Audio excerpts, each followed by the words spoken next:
Today we're going to disclose to you a 5-year strategy plan to ensure the global leadership of AstraZeneca in terms of innovations.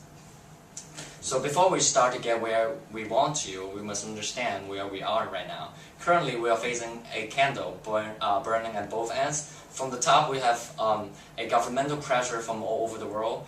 In America and European Union, we have seen governments showing their willingness to break down the practice for pay for delay, which makes us harder to make deals with generic companies to delay the launching of generic drugs. And at the bottom, we are seeing a shrinking profit pool in our current market.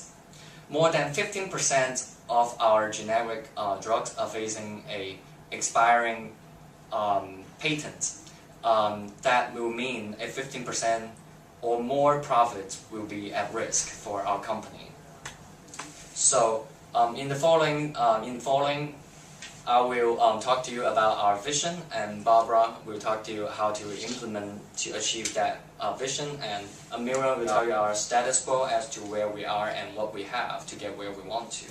So vision, AstraZeneca's visions is to discover new drugs that are designed to improve health and the quality of patients all over the world. And the ultimate goal within these 5 years is to achieve a 15% market share in Asia emerging market. So before we go into the details of how to target on that market, I would like to talk to you about why choosing Asia. So from the market share, AstraZeneca right now is standing from the question mark in terms of the emerging market. We have a relatively low market share in the emerging market on one hand. On the other hand, emerging market is seeing a very high market growth.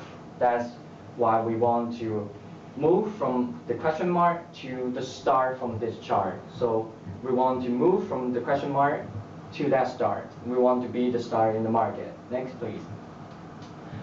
But besides entering the emerging market, is there any other alternatives for our strategy? Yes, there are 3, to name a few.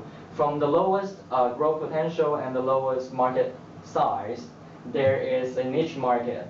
And the second one is called the personalized medicine, where we make medicine personalized for only one individual. That market has a relatively higher market growth potential, but and also a higher market size. And finally, we decided to spot on a highest market growth and the highest market potential. That will be emerging market. So I have told you where we want to be, and now it's time for my colleague to tell you what are we right now and how are we going to get there. The SWOT analysis gives an outline of the strengths, weaknesses, opportunities and threats of the company's business environment. Starting off with the strengths. AstraZeneca has shown great potential in the cardiovascular and respiratory and inflammation sectors, in which the drugs Crestor and Symbicort have shown record sales in these corresponding areas. These have been currently forecasted to deliver sustained annual growth at $4,284 million and $1,126 million respectively. Secondly, one of the greatest strengths of AstraZeneca has been its strong position in the emerging markets, particularly Latin America and Asia-Pacific regions. This is demonstrated by the company's established bases in China and India, facilitating the export of drugs to neighbouring and faraway countries. One of the key weaknesses has been over-reliance on blockbuster-driven strategy, in which the company's focus on the development and expansion of the blockbuster drug line has resulted in AstraZeneca facing intense competition with other large pharma companies producing declining sales. However, there are opportunities for growth, including the potential for use of Cambridge antibody technology that would benefit patients suffering from inflammatory disorders, a unique development area for AstraZeneca. A partnership with Bristol Myers Squibb would allow for sharing of knowledge and technology in the production of the drugs. Finally, the threats. The threats that appear harmful for AstraZeneca's growth are the expiration of patents for major products and the exposure to generic competition. Explain you how we can reach our goal. First of all, we will start with our main project in the very beginning of 2010 with the kickoff of our project, and therefore we will start searching for a strategic alliance partner in the emerging markets, and we choose India as the target country. At the previous research, we searched for a suitable company, and we found one which is Nicholas Piramal India Limited, which is the second largest pharmaceutical healthcare company in India. And this company is a perfect opportunity for AstraZeneca to start with a strategic alliance and maybe to end up with a merger and acquisition. This company focuses on segments like cardiovascular, antibiotics and respiratory. And with the activity in biotechnology, the company shows that they are also very innovative. And this makes sure that the company has the right resources to ensure that the needed quality for AstraZeneca is there. After we found a strategic alliance partner, maybe we already found the right one, but of course we have to go deeper in research.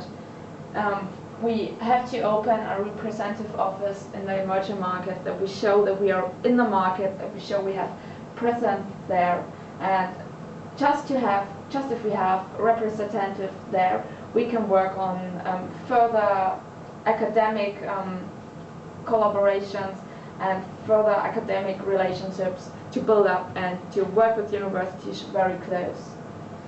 In the year 2000 and between the year 2012 and 2030, we want to introduce the first drugs in India with our strategic alliance partner, and to make sure that we build up a very good relationship and we can ensure that the quality is there. And based on this experience with our strategic alliance partner, we will review the strategic alliance in the year 2000 and the end of the year 2030 to make sure that this is the right company we want to acquire.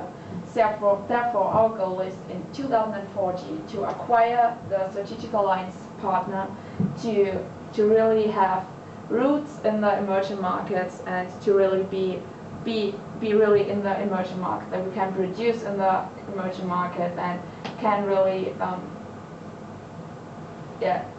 sell the drugs which we produce there. In terms of financial requirements, the one which we have continuous through the 5-year plan, there's the personal resources. We need the personal resources as well as in India, as in our headquarters. It's clear that we need people in the emerging market. These people can ensure that there is local presence. They can work with the institutions there. We want to build up relationships. They can work in the strategic alliance partner factory, and they can ensure that the quality is the right one. The people in our headquarters can do further research and can just make support for the people in India. Next to the personal resources, we need market analysis during the whole time, and the very biggest financial requirement is the acquisition in the end, because we need to buy the company. So that was our 5-year plan, and now we have to get one step further and to think about if this is all what AstraZeneca can do to have a sustainable growth. No, it is not. As Jay showed before, there are several options which AstraZeneca can do to retain the sales. Emerging markets is not the main strategy, and it's not the only change in the following years. AstraZeneca should also focus on entering generic markets as well as entering personalized medicine. That generic markets could compensate the deficit in sales from expiring patents. This was shown from Amira in the status quo analysis. We are sure from our point as the strategic expert team that if AstraZeneca will follow our plan, AstraZeneca will definitely have further sustainable growth. Thank you for your attention. Thank you.